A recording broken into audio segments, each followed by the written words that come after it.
13 अगस्त 2024 को मुजफ्फरपुर के बरूराज इलाके का रहने वाला जयप्रकाश शाम 7:30 बजे के आसपास अपनी भाभी को यह कहकर घर से निकला था कि वो अपने किसी दोस्त से मिलने जा रहा है और वो थोड़ी देर में वापस लौट आएगा। घर वालों को जयप्रकाश का इंतजार करते करते रात हो गई थी, लेकिन जयप्रकाश अपने घर वापस नहीं लौटा। घर वालों ने उसके नंबर पर कई बार फोन भी किया, लेकिन जयप्रकाश ने उनका फोन नहीं उठाया। इसके बाद रात करीब 10:30 बजे जयप्रकाश के बूढ़े माता पिता स्थानीय पुलिस स्टेशन पहुंचे। वहां पहुंचकर उन्होंने जयप्रकाश की गुमशुदगी की रिपोर्ट लिखवाई और पुलिस को बताया कि उनका बेटा जयप्रकाश घर से ये बोलकर निकला था कि वो किसी जरूरी काम से जा रहा है और जल्द ही घर वापस लौट आएगा। लेकिन उनका बेटा अभी तक घर वापस नहीं आया। उसका मोबाइल भी बंद आ रहा है, जिसकी वजह से हमें किसी अनहोनी का डर सता रहा है।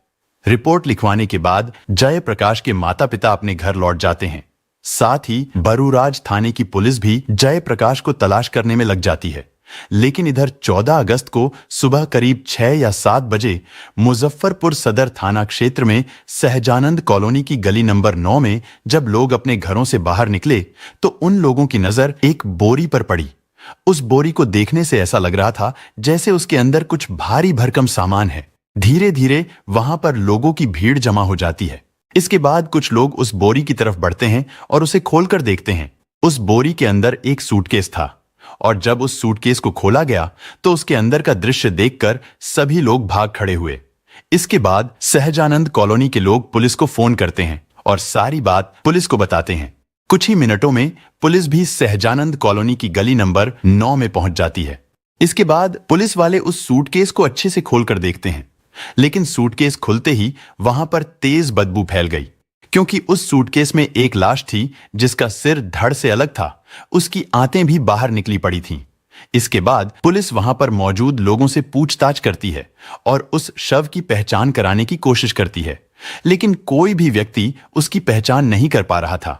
और अब पुलिस को लगने लगा था कि हो सकता है इस व्यक्ति को कत्ल करने के बाद उसके शव को यहां लाकर फेंक दिया गया हो।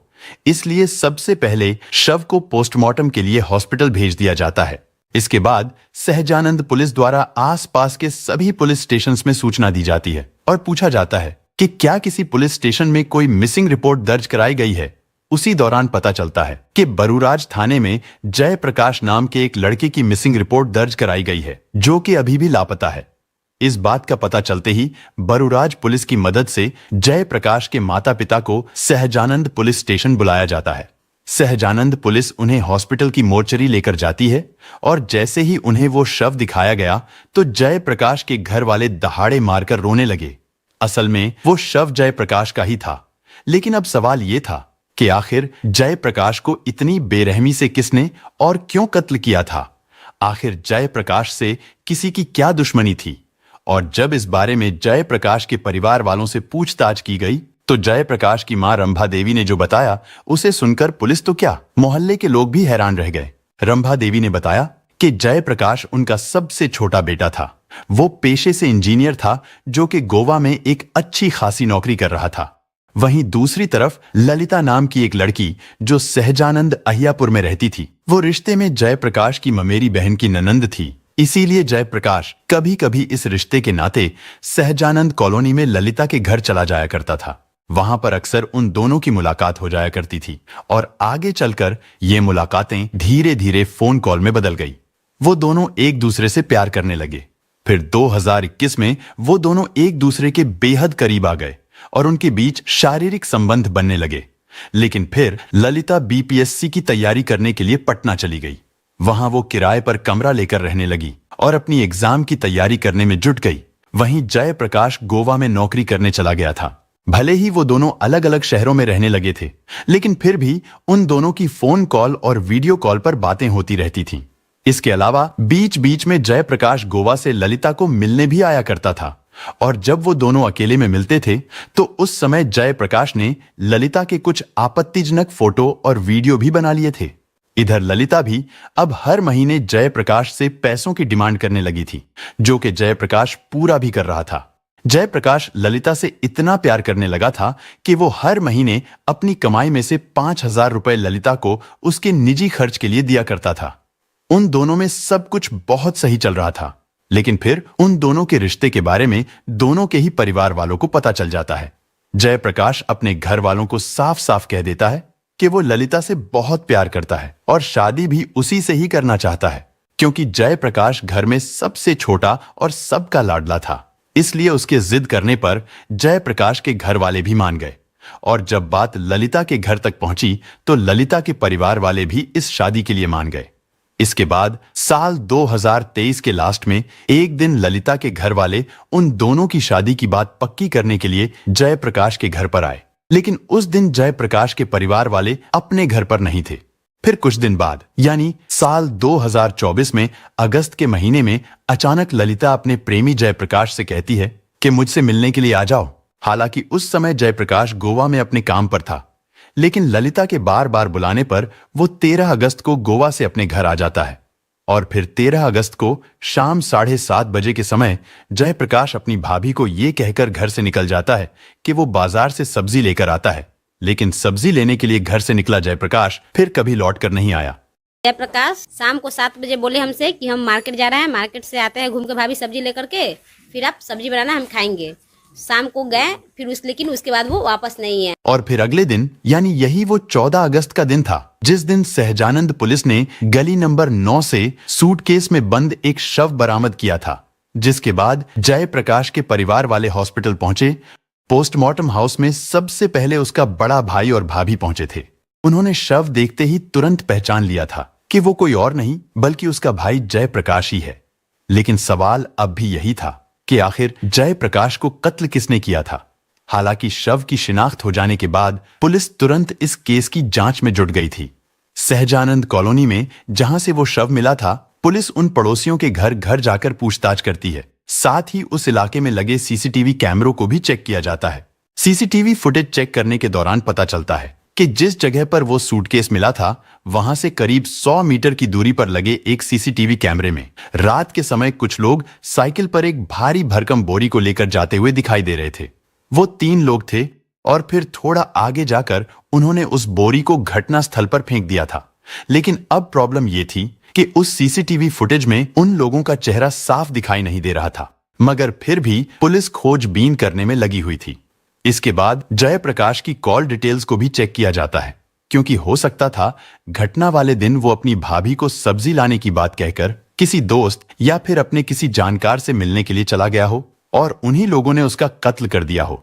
खैर, जब पुलिस वाले उसकी कॉल रिकॉर्ड को चेक करते हैं तो पता चलता है कि वो तो पिछले काफी दिनों से लगातार ललिता से बातें कर रहा था और घटना वाले दिन यानी 13 अगस्त को घर से जाने के बाद भी उसने ललिता को ही फोन किया था। इसके बाद जब पुलिस जयप्रकाश की मां रंभा देवी के बयान, सीसीटीवी फुटेज और जयप्रकाश की कॉल डिटेल, इन सभी चीजों पर अच्छे से गौर करती है तो पता चलता है कि इस कत्ल के पीछे कोई और नहीं बल्कि ललिता ही है, क्योंकि जयप्रकाश के नंबर पर लास्ट कॉल ललिता ने ही किया था। इसलिए ललिता से पूछताछ करने के लिए पुलिस उनके घर पर पहुंचती है, लेकिन ललिता और उसके परिवार वाले तो पहले ही फरार हो चुके थे।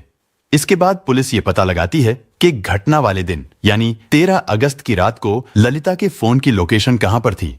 चेक करने पर पता चलता है कि उस रात ललिता की लोकेशन सहजानंद कॉलोनी के एक लॉज में थी। पुलिस तुरंत उस लॉज पर पहुंचती है। वहां पूछताछ करने पर पता चलता है कि लॉज के उस कमरे में देवरिया का रहने वाला रविंद्र कुमार किराए पर रहता है। साथ ही यह भी पता चलता है कि रविंद्र कुमार ललिता का ममेरा भाई है।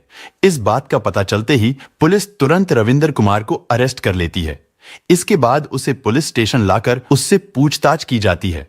शुरू में तो रविंद्र कुमार हर आरोपी की तरह इस वारदात में कोई भी हाथ होने से इनकार करता है, लेकिन जब उससे कड़ाई से पूछताछ की जाती है तो रविंद्र कुमार जल्दी ही टूट जाता है और फिर जयप्रकाश के कत्ल में एक ऐसी भयानक और बर्बरता की कहानी सामने आती है जिसे सुनकर जयप्रकाश के घर वालों के साथ साथ उस कॉलोनी में रहने वाले लोगों के भी दिल दहल गए। रविंद्र कुमार ने बताया कि जब ललिता और जयप्रकाश एक दूसरे से मिला करते थे, ठीक उसी समय ललिता बीपीएससी की तैयारी करने के लिए पटना चली गई और फिर एक दिन जब जयप्रकाश ने ललिता को वीडियो कॉल किया तो उसने देखा कि ललिता के रूम में उसके अलावा एक लड़का भी है। और जब जयप्रकाश ने ललिता से उस लड़के के बारे में पूछा तो ललिता उसे कुछ बताने को तैयार नहीं थी। इसी बात को लेकर अब उन दोनों में रोज रोज झगड़ा होने लगा। इस झगड़े से तंग आकर एक दिन ललिता ने जयप्रकाश से कहा कि जब तुम्हें मुझ पर भरोसा ही नहीं है तो फिर हमें इस रिश्ते को यहीं पर खत्म कर देना चाहिए। लेकिन जयप्रकाश रिश्ता खत्म करने को तैयार नहीं था, क्योंकि वो ललिता से बहुत ज्यादा प्यार करता था और उससे शादी करना चाहता था। लेकिन फिर एक समय ऐसा भी आया जब ललिता ने जयप्रकाश के घर फोन करके उसकी मां रंभा देवी से कहा कि आपका लड़का सही नहीं है, इसलिए आप अपने बेटे को समझा लो, मैं उससे शादी नहीं करूंगी। इसके बाद मां रंभा देवी अपने बेटे जयप्रकाश को बहुत समझाती है, लेकिन जयप्रकाश का कहना था कि उसने ललिता पर बहुत ज्यादा पैसा खर्चा किया है और वो उससे बहुत ज्यादा प्यार भी करता है। हम अपने लड़का को कहे लड़का छोड़ दो, उसको छोड़ दो। लड़का बोला मम्मी हमसे इतना इतना खर्चा लिया है, हमको खर्चा नहीं, शादी करेगा तो दे दो। वो बोला हम खर्चा नहीं देंगी तुम। लेकिन ललिता ने अब जयप्रकाश से बातचीत करना बिल्कुल बंद कर दिया था। बातचीत बंद होने से जयप्रकाश काफी नाराज था। उसके पास ललिता के साथ के कुछ आपत्तिजनक फोटो और वीडियो थे। ललिता से बात ना होने और उसकी शादी से इनकार करने पर जयप्रकाश ने वो अश्लील फोटो और वीडियोस ललिता के घर वालों और रिश्तेदारों के व्हाट्सएप पर भेज दिए, जिसकी वजह से जयप्रकाश को ललिता के रिश्तेदारों और परिवार वालों की ओर से धमकी मिलने लगी। उधर ललिता भी अब चोट खाई हुई शेरनी बन चुकी थी। वो जयप्रकाश से अपने अपमान का बदला लेना चाहती थी, इसलिए उसने अपने घर वालों के साथ मिलकर जयप्रकाश को रास्ते से हटाने का प्लान बनाना शुरू कर दिया। पूछताछ के दौरान ललिता के ममेरे भाई रविंद्र कुमार ने पुलिस को बताया कि जयप्रकाश को कत्ल करने के लिए उसकी बहन ललिता लगातार उसे कॉल कर रही थी, लेकिन जयप्रकाश गोवा से अपने घर नहीं आ रहा था। इस पर ललिता जयप्रकाश को शादी का झांसा देने लगी। उसने जयप्रकाश को विश्वास दिलाया कि उसके मुजफ्फरपुर पहुंचते ही वो उससे शादी कर लेगी। हालांकि जयप्रकाश को पहले ही डर था कि उसकी हत्या हो सकती है, लेकिन फिर भी वो ललिता पर भरोसा करके मुजफ्फरपुर आ गया। सबसे पहले वो भगवानपुर में स्थित अपने भाई के किराए वाले मकान पर गया। फिर वहां से वो अपनी प्रेमिका ललिता से मिलने भगवानपुर के ही एक होटल में पहुंचा। वहां पर उन दोनों ने साथ में नाश्ता किया। इसके बाद ललिता ने उसे अपने ममेरे भाई के कमरे पर ले जाने के लिए तैयार कर लिया। उसने जयप्रकाश से कहा कि वहां पर शादी की सारी तैयारियां कर ली गई हैं। इसके बाद वो दोनों ललिता के ममेरे भाई रविंद्र कुमार के कमरे पर पहुंचे। इसी बीच ललिता ने चुपके से फोन करके अपने घर वालों को जयप्रकाश को लेकर रविंद्र कुमार के कमरे पर पहुंचने की जानकारी दे दी। पुलिस के अनुसार ललिता के भाई ने रविंद्र के कमरे पर पहुंचते ही पहले तो चाकू से जयप्रकाश का गला रेता, फिर उसके पेट से अंतड़ियां बाहर निकाल दी। इसके बाद उसके शरीर के कई हिस्सों पर भी वार किए। मुख्य वजह इसमें प्रेम प्रसंग के दौरान में एक जो मृतक थे उनके द्वारा कुछ वीडियो वगैरह बनाया गया था, प्राइवेट वीडियो बनाया गया था और उसको वायरल किया गया था। उसी का बदला लेने के लिए इसकी हत्या की गई है। जयप्रकाश की मौत के बाद कमरे में ही उन सबने मिलकर उसके शव को एक सूटकेस में भरकर उसे एक बोरी में रखा। इसके बाद उन्होंने उस बोरी को साइकिल पर रखकर घटनास्थल से करीब 100 मीटर दूर फेंक दिया। इस मामले में पुलिस ने ललिता के ममेरे भाई रविंद्र महतो को अरेस्ट कर लिया था, लेकिन जयप्रकाश की प्रेमिका ललिता, उसका पिता किशोर महतो, ललिता के सगे भाई रंजीत, संजीत और बहनोई फरार हो गए थे। लेकिन फिर कुछ दिन बाद फरार चल रही ललिता ने कोर्ट में सरेंडर कर दिया था। ललिता के बाद उसके पिता किशोर महतो, उसके दोनों भाइयों और बहनोई ने भी कोर्ट में सरेंडर कर दिया था।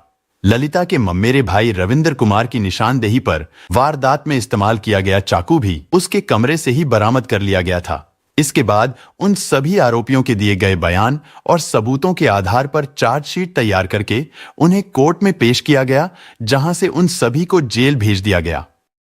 दोस्तों, इस घटना को सुनाने का उद्देश्य किसी का दिल दुखाना नहीं है, किसी को परेशान करना नहीं, बल्कि आपको जागरूक करना है, आपको सचेत करना है। दोस्तों, इस पूरी घटना के बारे में आपकी क्या राय है, कमेंट बॉक्स में जरूर बताएं। और अगर हमारी मेहनत पसंद आई हो तो इस वीडियो को लाइक करते हुए शेयर भी करें। अगर आपने अब तक चैनल को सब्सक्राइब नहीं किया है तो हमारे चैनल को सब्सक्राइब कर लीजिए। धन्यवाद।